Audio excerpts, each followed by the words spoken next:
हरिः ओं श्रीगुरुभ्यो नमः। अभ्रमं भङ्गरहितं अजडं विमलं सदा आनन्दतीर्थमतलं वदे तापत्रयापहं मिथ्यासिद्धान्तदुद्ध्वान्तविध्वंसिनविघ्नः द्वैतीत्याख्यतनिर्भासतां नो हृदम्बरे अर्थिकल्पितकल्पोऽयं प्रत्यत्यकेसरे व्यासतीर्थगुरुर्भूयादस्मदिष्टार्थसिद्धये तपो विद्याविरक्त्यादि सद्गुणौकाक्रानहं वादिराजगुरून् वन्दे हयग्रीवदाश्रयान् पूज्य राघवेन्द्राय सत्यधर्मरताय च भजतां कल्पवृक्षाय नमतां कामधेनवे दुर्वादिध्वान्तरवये वैष्णवेन्दीवरेन्दवे श्रीराघवेन्द्रगुरवे नमो अत्यन्तदयाळवे आपादमौलिपर्यन्तं गुरूणामाख्यं स्मरेत्येन विघ्नाः प्रणश्यन्ति सिद्ध्यञ्च मनोरथाः। हरिः ಓಂ ಶ್ರೀ ಗುರುಭ್ಯೋ ನಮಃ. ನಾವು ಶ್ರೀ ನಾರಾಯಣ ಪಂಡಿತಾಚಾರ್ಯರು ಮಾಡಿರುವಂತಹ ಶ್ರೀ ಮಧ್ವ ವಿಜಯ ಮಹಾಕಾವ್ಯದಲ್ಲಿ 10ನೇ ಸರ್ಗ ಅದನ್ನು ನೋಡ್ತಾ ಬಂದಿದ್ದೀವಿ. ಅಲ್ಲಿ 13-14 ಪದ್ಯಗಳನ್ನು ನೋಡ್ತಾ ಬಂದಿದ್ದೀವಿ. ಈ 13ನೇ ಪದ್ಯ ಇದು ಸ್ವಾಗತ ಅನ್ನುವ ಛಂದಸ್ಸಿರುವಂಥದ್ದು. ರಣಭ ಗಗ ಗಣಗಳಿರುವಂಥದ್ದು. ರಗಣ ನಗಣ ಭಗಣ ಆಮೇಲೆ 2 ಗುರುಗಳು. ಅದು ನಿರ್ವಿಕಾರ ಚರಿತೋಪಿ ಪರೀತ ಕ್ರೂರ ಕಿಂಕರ ಸಹಸ್ರತಯೇನ ಸವ್ರಜನ್ನುದಲ ಸಜ್ಜಗದೀಶ ಸಿಂಹರಾಡಿವ ಶೃಗಾಲ ಸಮೂಹೇ ಅಂತ ಇರುವಂಥದ್ದು. ಇದು ಆಚಾರ್ಯ ಮಧ್ವರು ಅಲ್ಲಿ ಗಂಗಾ ನದಿಯನ್ನು ದಾಟಿ ಬಂದಿದ್ದಾರೆ. ಅಲ್ಲಿರುವಂತಹ ತುರುಷ್ಕರಾಜನ ಸೈನ್ಯ ಆ ದೊಡ್ಡ ಕ್ರೂರ ಕಿಂಕರ ಸಹಸ್ರತಯ ಅಂತೇಳಿ ಕ್ರೂರರಾಗಿರುವಂತಹ ತುರುಷ್ಕ ಸೈನ್ಯರು 1000 ಮಂದಿ, ಅಷ್ಟು ಸೈನಿಕರ ಮಧ್ಯದಲ್ಲಿ ಗಂಭೀರವಾಗಿ ಯಾವ ಭಯವೂ ಇಲ್ಲದೆ ನಿರ್ವಿಕಾರ ಚರಿತರಾಗಿ ಆಚಾರ್ಯ ಮಧ್ವರು ಬರ್ತಾ ಇದ್ದಾರೆ. ಆ ನರಿಗಳ ಗುಂಪಿನಲ್ಲಿ ಸಿಂಹರಾಜ ಇದ್ದಂತೆ ಕಾಣ್ತಾ ಇದ್ದರು, ಪ್ರಕಾಶಮಾನವಾಗಿದ್ದರು ಅಂತ ಹೇಳಿ ಹೀಗೆ ಗಂಭೀರವಾಗಿ ಭಯರಹಿತರಾಗಿ ಬರುತ್ತಿರುವ ಆಚಾರ್ಯರನ್ನು ವರ್ಣನೆ ಮಾಡಿ ಹೇಳುವಂಥದ್ದು. ಜಗದೀಶ ಸಹ ಕ್ರೂರ ಕಿಂಕರ ಸಹಸ್ರ ತಯೇನ ಪರಿತಃ ಅಪಿ ನಿರ್ವಿಕಾರ ಚರಿತಃ ವ್ರಜನ್ ಶೃಗಾಲ ಸಮೂಹೇ ಸಿಂಹರಾಟ್ ಇವ ಉದಲಸತ್ ಅಂತೇಳಿ ಅನ್ವಯ. ಜಗತ್ತಿಗೆ ಒಡೆಯನಾಗಿರುವಂತಹ ಜೀವೋತ್ತಮರಾಗಿರುವಂತಹ ಆ ಮಧ್ವಾಚಾರ್ಯರು ಅವರು ಕ್ರೂರರಾದಂತಹ ಭಯಂಕರರಾದಂತಹ ತುರುಷ್ಕ ಸೈನಿಕರು 1000 ತುರುಷ್ಕ ಸೈನಿಕರಿಂದ ಪರೀತಃ ಅಪಿ ಅವರಿಂದ ಸುತ್ತುವರಿಯಲ್ಪಟ್ಟಿದ್ದರೂ ಕೂಡ ಅವರೆಲ್ಲರೂ ಸುತ್ತಮುತ್ತಿದ್ದಾರೆ, ಅವರ ಮಧ್ಯದಲ್ಲಿ ನಡ್ಕೊಂಡು ಬರ್ತಾ ಇದ್ದಾರೆ. ಹೇಗೆ ಅಂದ್ರೆ ನಿರ್ವಿಕಾರ ಚರಿತಃ, ಯಾವ ವಿಕಾರವೂ ಇಲ್ಲದೆ, ಯಾವ ಭಯ ಗೊಂದಲ ಏನೂ ಇಲ್ಲದೆ ಗಂಭೀರವಾಗಿ ಭಯರಹಿತರಾಗಿ ನಡ್ಕೊಂಡು ಆಚಾರ್ಯರು ಬರ್ತಾ ಇದ್ದಾರೆ. ವ್ರಜನ್ ಶೃಗಾಲ ಸಮೂಹೇ ಸಿಂಹರಾಟಿವ ಉದಲಸತ್ ಉತ್ಕೃಷ್ಟೇನ ಅಲಸತ್ ಅಂದ್ರೆ ಲಸತ್ ಲಸ ಅಂದ್ರೆ ಪ್ರಕಾಶ. ಅವರು ವಿರಾಜಮಾನರಾಗಿದ್ದಾರೆ, ಪ್ರಕಾಶಮಾನರಾಗಿದ್ದಾರೆ, ಸಿಂಹರಾಜನಂತೆ ಕಾಣ್ತಾ ಇದ್ದಾರೆ. ಹಾಗೆ ಆಚಾರ್ಯರು ಬಂದಿದ್ದಾರೆ. ಶೃಗಾಲ ಸಮೂಹೇ ಸಿಂಹರಾಟಿವ, ನರಿಗಳ ಸಮೂಹದಲ್ಲಿ ಗುಂಪಿನಲ್ಲಿರುವ ಸಿಂಹರಾಜನಂತೆ ಜ್ವಜ್ವಲ್ಯಮಾನವಾಗಿ ವಿರಾಜಮಾನರಾಗಿ ಆಚಾರ್ಯರು ಬರ್ತಾ ಇದ್ದಾರೆ ಅಂತ ಹೇಳಿ, ಅದಾದ ಮೇಲೆ 14ನೇ ಪದ್ಯ ಹಾಗೆ ಬರ್ತಾ ಇರುವಾಗ ಆ ತುರುಷ್ಕರಾದ ಏನು ಮಾಡಿದ, ಹೇಗಿದ್ದ, ಎಲ್ಲಿದ್ದ ಎನ್ನುವುದನ್ನು 14ನೇ ಪದ್ಯದಲ್ಲಿ ಹೇಳ್ತಾ ಇದ್ದಾರೆ. ಇದು ರಥೋದ್ಧತ ಅನ್ನುವ ಛಂದಸ್ನಲ್ಲಿ ರಣರ ಅಂತ ಹೇಳಿ ಲ ಗ ಅಂದ್ರೆ ರಗಣ ನಗಣ ರಗಣ ಆಮೇಲೆ ಒಂದು ಲಘು ಒಂದು ಗುರು ಇರುವಂಥದ್ದು. ಇದು ಒಂದು ಹೆಸರೇ ಸಿಂಹೋದ್ಧತ ಆಮೇಲೆ ರಥೋದ್ಧತ. ರಥೋದ್ಧತ ರಥವನ್ನು ಓಡಿಸುವಂತೆ ಇರುವಂಥದ್ದು. ಅದಕ್ಕೆ ಅಪ್ರಕಂಪ್ಯ ವಪುಷಂ ಸುರಾಸುರೈ ಸಿಂಹ ಸಂಹನನ ಮೇನ ಮುನ್ನತಂ ಪ್ರಪ್ತಮಾತ್ಮನಗರಾಂತಿಕಂ ನೃಪ ಪ್ರೇಕ್ಷ್ಯ ಸೌಧ ಶಿಖರೇ ಸ್ಥಿತೋಬ್ರವೀತ್ ಅಂತ ಹೇಳಿ ಆ ರಥವನ್ನು ಓಡಿಸಿದಂತೆ ಈ ಇದರ ನಡೆ ಕೂಡ ಆಗಿರುತ್ತೆ, ಆ ವಿಧವಾಗಿ ಹೇಳಬಹುದು. ಆದ್ದರಿಂದ ಇಲ್ಲಿ ಅನ್ವಯ ಹೀಗೆ: ಸೌಧ ಶಿಖರೇ ಸ್ಥಿತ ನೃಪ ಸುರಾಸುರೈ ಅಪ್ರಕಂಪ್ಯ ವಪುಷಂ ಸಿಂಹ ಸಂಹನನಂ ಉನ್ನತಂ ಆತ್ಮನಗರಾಂತಿಕಂ ಪ್ರಾಪ್ತಂ ಯೇನ ಪ್ರೇಕ್ಷ್ಯ ಅಬ್ರವೀತ್. ಸೌಧ ಅಂದ್ರೆ ರಾಜಭವನ, ಭವನಗಳಿಗೆ ಸೌಧ ಅಂತ ಕರೀತಾರೆ. ಅದರ ಶಿಖರ ಮೇಲ್ಭಾಗ ಅಂದ್ರೆ ಆ ಭವನದ ಒಂದು ಎತ್ತರ ಮಾಡಿರತ್ತೆ. ಆ ಮೇಲಿನ ಮಾಡಿಯಲ್ಲಿ ನಿಂತು ಆ ಕಾಲದಲ್ಲಿ ರಾಜಂದ್ರು ಏನಾಗ್ತಾ ಇದೆ, ಸುತ್ತಮುತ್ತ ಏನಾಗ್ತಾ ಇದೆ ಅಂತ ಹೇಳಿ ಅಲ್ಲಿ ಟಾಪ್ ಪಾಯಿಂಟ್, ವ್ಯೂ ಪಾಯಿಂಟ್ ಅಂತೀವಿ, ಅಲ್ಲಿ ನಿಂತು ನೋಡ್ತಾ ಇದ್ರು ರಾಜೇಂದ್ರ. ಆ ರಾಜ ನೋಡ್ತಾ ಇದ್ದಂತ ತನ್ನ ಸೈನಿಕರ ಮಧ್ಯದಲ್ಲಿ ಹೀಗೆ ಗಂಭೀರವಾಗಿ ಭಯರಹಿತರಾಗಿ ಆಚಾರ್ಯರು ಅವರ ಶಿಷ್ಯ ಸಹಿತರಾಗಿ ಅವರು ಬರ್ತಾ ಇರುವ ಅದನ್ನು ಕಂಡು ಆಚಾರ್ಯರನ್ನು ನೋಡಿ ಆ ರಾಜನಿಗೆ ಬಹಳ ಆಶ್ಚರ್ಯ ಆಯಿತು. ಅದನ್ನು ಇಲ್ಲಿ ವರ್ಣನೆ ಮಾಡಿ ಹೇಳ್ತಾ ಇದ್ದಾರೆ.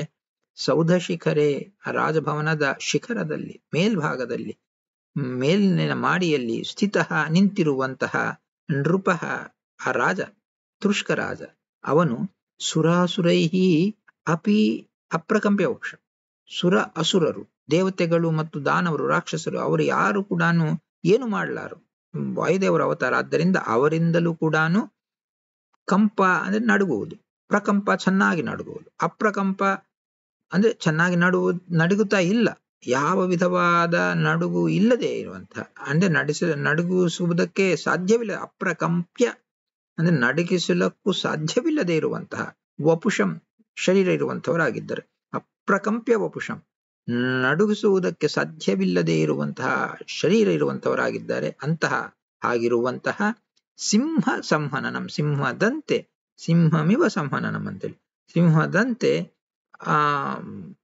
ಸಂಹನ ಸಮ್ಯಕ್ ಅಂದ್ರೆ ಒಳ್ಳೆ ಮೈಕಟ್ ಅಂತೀವಿ ನೋಡಿ, ಅಂದ್ರೆ ದೇಹದ ಮಸ್ಕುಲಾರಿಟಿ ಅಂತೀವಿ ನೋಡಿ, ಮಸ್ಕುಲಾರಿಟಿ ಅಂತಾರೆ, ಇಲ್ಲ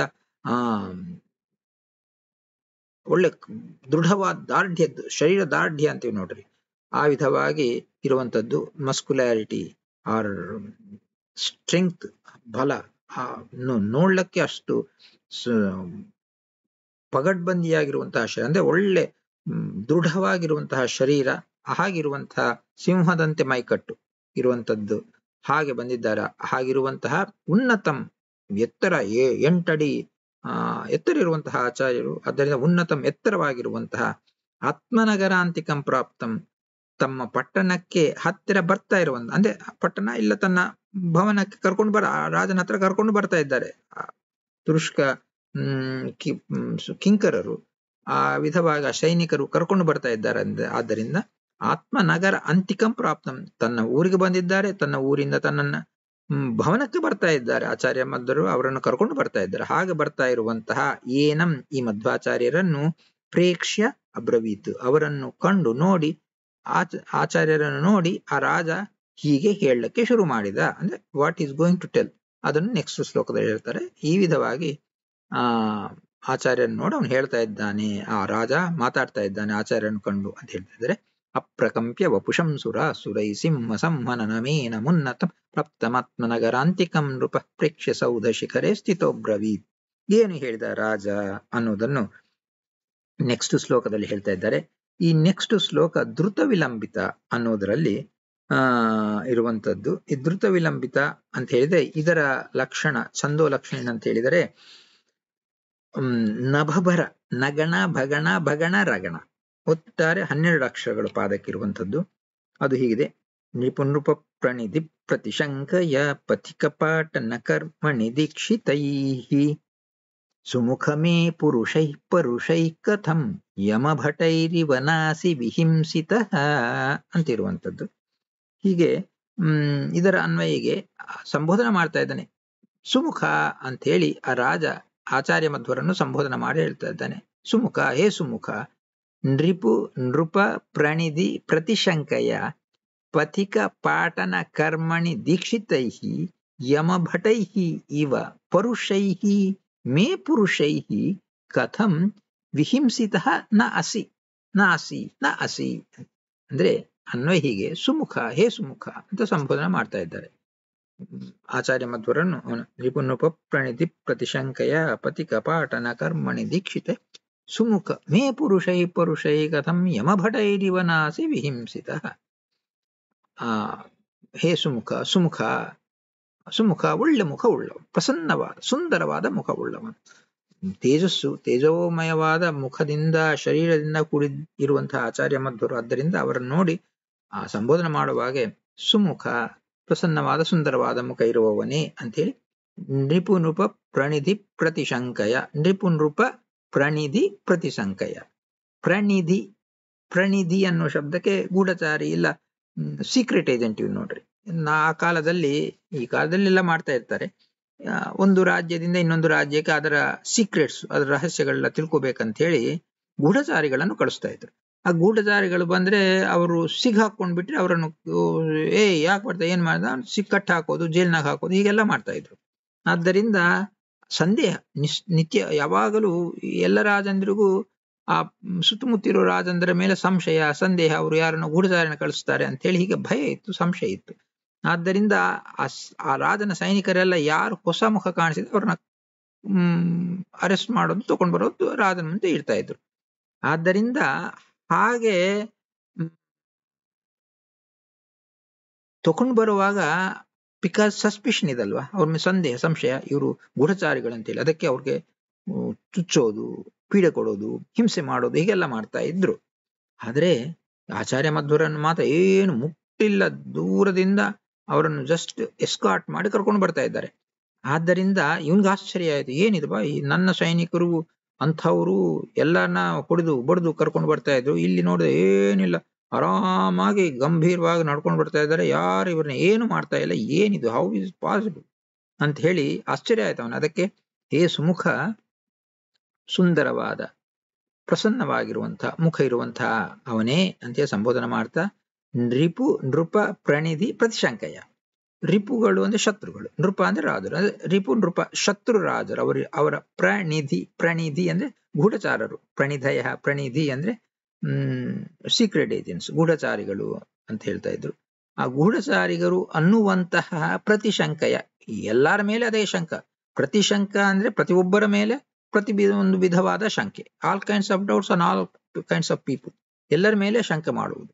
ಆದ್ದರಿಂದ ಪ್ರಣಿಧಿಗಳಂತ ಗೂಢಚಾರಿಗಳನ್ನುವ ದೃಷ್ಟಿಯಿಂದ ಪ್ರತಿಶಂಕಯ ಆ ವಿಧವಾಗಿ ಸಂದೇಹ, ಸಂಶಯ, ಊಹೆಗಳನ್ನು ಮಾಡ್ತಾ, ಪಥಿಕ ಪಾಟನ ಕರ್ಮಣಿ ದೀಕ್ಷಿತೈ, ಪಥಿಕರು ದಾರಿಯಲ್ಲಿ ಬರುವಂತವ್ರು, ಯಾರ್ಯಾರು ಟ್ರಾವೆಲರ್ಸ್ ಯಾರಿರ್ತಾರೋ ಅವರೆಲ್ಲರನ್ನು ಕೂಡ ಪಾಟನ ಹಿಂಸೆ ಮಾಡ್ತಾ, ಆ ಹಿಂಸೆ ಮಾಡುವ ಕರ್ಮಣಿ, ಪಾಟನ ಕರ್ಮಣಿ ಅಂದ್ರೆ ದಾರಿಯಲ್ಲಿ ಹೋಗುವವರಿಗೆಲ್ಲರ ಮೇಲೆ ಕೂಡ ಹಿಂಸೆ ಮಾಡುವ ಕಾರ್ಯದಲ್ಲಿ ದೀಕ್ಷಿತೈಹಿ ನಿಯುಕ್ತರು, ದೀಕ್ಷೆ ತಗೊಂಡವರು. We are going to torture everybody or anybody whom we don't recognise. ನಮಗೆ ಗೊತ್ತಿಲ್ಲದಾಗಿದ್ರೆ ಅವ್ರ ಗೂಢಚಾರಿಗಳು ಅವರನ್ನು ನಾವು ಪೀಡಿಸ್ತೀವಿ, ಹಿಂಸೆ ಕೊಡ್ತೀವಿ ಅಂತ ಅದರಲ್ಲಿ ದೀಕ್ಷಿತರಾಗಿ, ನಿಯುಕ್ತರಾಗಿ, ಎಂಗೇಜ್ಡ್ ಇರುವಂತಹ ಯಮಭಟೈಹಿ ಯಮಕಿಂಕರರಂತೆ ಕಾಣ್ತಾ ಇರುವವರು, ಅಂತಹ ಪರುಷೈಹಿ ಕ್ರೂರರಾಗಿರುವಂತಹ ಮೇ ಪುರುಷೈಹಿ, ಪರುಷೈಹಿ ಮೇ ಪುರುಷೈಹಿ, ನನ್ನ ಪುರುಷರು, ನನ್ನ ಭಟರು, ಪುರುಷರು ಭಟರು ಸೈನಿಕರು, ನನ್ನ ಭಟರಿಂದ ಸೈನಿಕರಿಂದ ಪರುಷೈ, ಅವರೆಂಥವ್ರು ಪರುಷರಾದವರು, ಕ್ರೂರರಾಗಿ ಭಯಂಕರರಾಗಿರುವಂತಹ ನನ್ನ ಸೈನಿಕರಿಂದ ಕಥಂ ವಿಹಿಂಸಿತ ನ ಅಸಿ, ಹೇಗೆ ನೀನು ವಿಹಿಂಸಿತನಾಗ, ಹಿಂಸಾ ಮೀನ್ಸ್ ಪೀಡೆ, ಹಿಂಸೆ, ಅದಕ್ಕೆ ಒಳಗಾದವನು ಹಿಂಸಿತ, ವಿಹಿಂಸಿತ ಚೆನ್ನಾಗಿ ಹಿಂಸೆಗೆ ಒಳಗಾದವನು. ಆದ್ದರಿಂದ ನನ್ನ ಭಟರಿಂದ ನೀನು ಹೇಗೆ ವಿಹಿಂಸನು ಆಗಲಿಲ್ಲ ಅಂದ್ರೆ ಚೆನ್ನಾಗಿ ಹಿಂಸೆಗೆ ಒಳಗಾದವನು ನೀನು ಹೇಗಾಗ್ಲ, how come you are not tortured by any of my ಸೈನಿಕಾಸ್, ಸೋಲ್ಜರ್ಸ್, ನನ್ನ ಸೈನಿಕರು ಯಾರಿಂದಲೂ ಕೂಡ ನೀನು ವಿಹಿಂಸಿತನಾಗಲಿಲ್ಲ, ಹೇಗೆ, ಹೌ ಇಸ್ ಇಟ್ ಪಾಸಿಬಲ್, ಕಥಂ ಹೇಗೆ ಇದು ಸಾಧ್ಯವಾಯಿತು ಅಂತ ಹೇಳಿ, ಅದಕ್ಕೆ ವಿಹಿಂಸಿತ ನಾಸಿ, ನಾಸಿ ಅಂದ್ರೆ ನ ಅಸಿ, ಅಸಿ ಅನ್ನುವುದು ಅಸ ಧಾತುವಿನಿಂದ ಬಂದ, ಅಸುಭುವಿ ಅಂತ ಹೇಳಿ, ಅಸ್ತಿ ಸ್ತಃ ಸಂತಿ, ಅಸಿ ಸ್ತಃ ಸ್ಥ, ಅಸ್ಮಿ ಸ್ವಹ ಸ್ಮಃ ಅಂತ ಹೇಳಿ ಇದರ ವೇರಿಯೇಷನ್ಸ್. ಅದು ಮಧ್ಯಮ ಪುರುಷ ಏಕವಚನದ ಮಾತು, ಅದು ಅಸಿ ಅಂತೇಳಿ. ಅಸಿ ಅಂದ್ರೆ ಇದ್ದಿ, ಹೇಗೆ ಇದ್ದಿ, ಹೌ ಆರ್ ಯು ನ ಅಸಿ, ಹೇಗೆ ವಿಹಿಂಸಿತ ನ ಅಸಿ, ನೀನು ಹೇಗೆ ಹಿಂಸಿಸಲ್ಪಟ್ಟವನು ಆಗಲಿಲ್ಲ ನೀನು, ಹೌಕಮ್ ಅಂತ ಹೇಳಿ ಆ ರಾಜ ಈ ಆಚಾರ್ಯ ಮಧ್ವರಿಗೆ ಕೇಳ್ತಾ ಇದ್ದಾನೆ. ಇನ್ನು ಆ ರಾಜ ಹೇಳುವ ಮಾತು ನೆಕ್ಸ್ಟ್, ಇದು 15ನೇ ಪದ್ಯ. ಅದಾದ ಮೇಲೆ 16ನೇ ಪದ್ಯ. ಈ 15ನೇ ಪದ್ಯ ದ್ರುತ ವಿಲಂಬಿತನಲ್ಲಿರುವಂಥದ್ದು. 16ನೇ ಪದ್ಯ ಇದು ದೋಧಕ ವೃತ್ತ ಅಂತೇಳಿ, ದೋಧಕ ಅನ್ನೋ ಒಂದು ವೃತ್ತ ಇದೆ. ಅದು ಕೂಡ ಭ ಭ ಭ ಗ ಗಣದಿಂದ ಕೂಡುವಂಥದ್ದು. ಅಂದ್ರೆ ಅಪ್ಲವದೇವ ನದೀತರಣಂತೆ ಅಂತೇಳಿ. ಸೊ ಈ ವಿಧವಾಗಿ ಆ ಗಣಗಳಿಂದ ಕೂಡಿರುವಂಥದ್ದು. ಅಪ್ಲವ ದೇವನ ತೀತರ ನಂತೆ ಅನ್ನೋದು. ನಂತೆ ಅನ್ನೋದು ಎರಡುಗಳು, ಭ ಭ ಭ ಎರಡು ಗುರುಗಳು, ಅಂದ್ರೆ ಪಾದಕ್ಕೆ 11 ಅಕ್ಷರಗಳು. 11 ಅಕ್ಷರಗಳು. ಇದು ತ್ರಿಷ್ಟುಪ್ ಛಂದಸ್ಸಿಗೆ ಸೇರಿದ್ದು. ತ್ರಿಷ್ಟುಪ್ ಅನ್ನೋದು ಗ್ರೂಪ್. ಆ ತ್ರಿಷ್ಟುಪ್ನಲ್ಲಿ ಅನೇಕ ವಿಧವಾದ ಛಂದಸ್ಸುಗಳು ಇರುತ್ತೆ. ಇದು ದೋಧಕ ಅಂತೇಳಿ.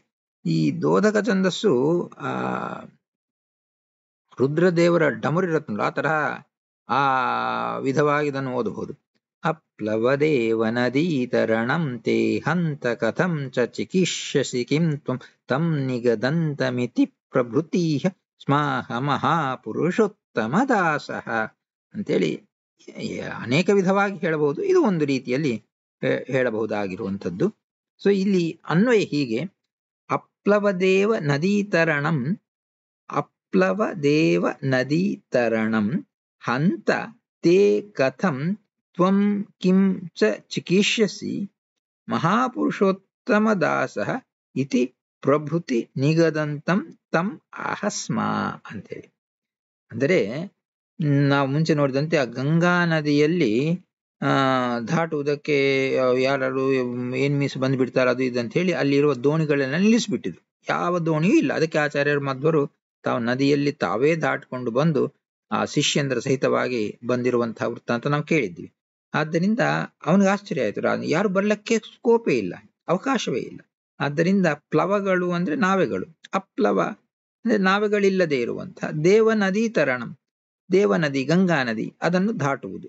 ಅಂದ್ರೆ ಯಾವ ನಾವೆಯೂ ಇಲ್ಲದೆ ಗಂಗಾ ನದಿಯನ್ನು ದಾಟಿ ಬಂದಿದ್ದೀರಾ, ಇದೇನು ಬಹಳ ಆಶ್ಚರ್ಯ. ತೇ ಕಥಂ, ಇದು ಹೇಗಾಯ್ತು, ನಿಮ್ಮಿಂದ ಇದು ಹೇಗೆ ಮಾಡಲ್ಪಟ್ಟಿತು. ಹಂತ ಅಂತ, ಹಂತ ಅಂತ, ಹಂತ ಅಂದ್ರೆ ಸ್ಟನ್ನಿಂಗ್, ಸರ್ಪ್ರೈಸಿಂಗ್, ಆಶ್ಚರ್ಯ ಅಂತ. ಹಂತ ಅನ್ನುವ ಶಬ್ದ ಇಂಟರ್ಜೆಕ್ಷನ್ ಅಂತ ಇಂಗ್ಲಿಷ್ ನಲ್ಲಿ ಕರೀತಾರೆ.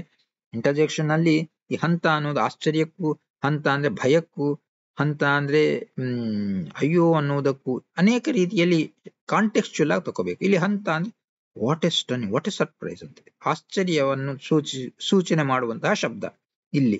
ಸೊ ಕಾಂಟೆಕ್ಸ್ಚುಯಲ್ ಆಗಿ ತಗೊಳ್ಳುವಂಥದ್ದು. ಆದ್ದರಿಂದ ಅಪ್ಲವದೇವ ನದೀತರಣಂ ತೇ ಕಥಂ ಹಂತ, ಆಶ್ಚರ್ಯ, ಏನ್ ಆಶ್ಚರ್ಯ, ಬಹಳ ಆಶ್ಚರ್ಯ.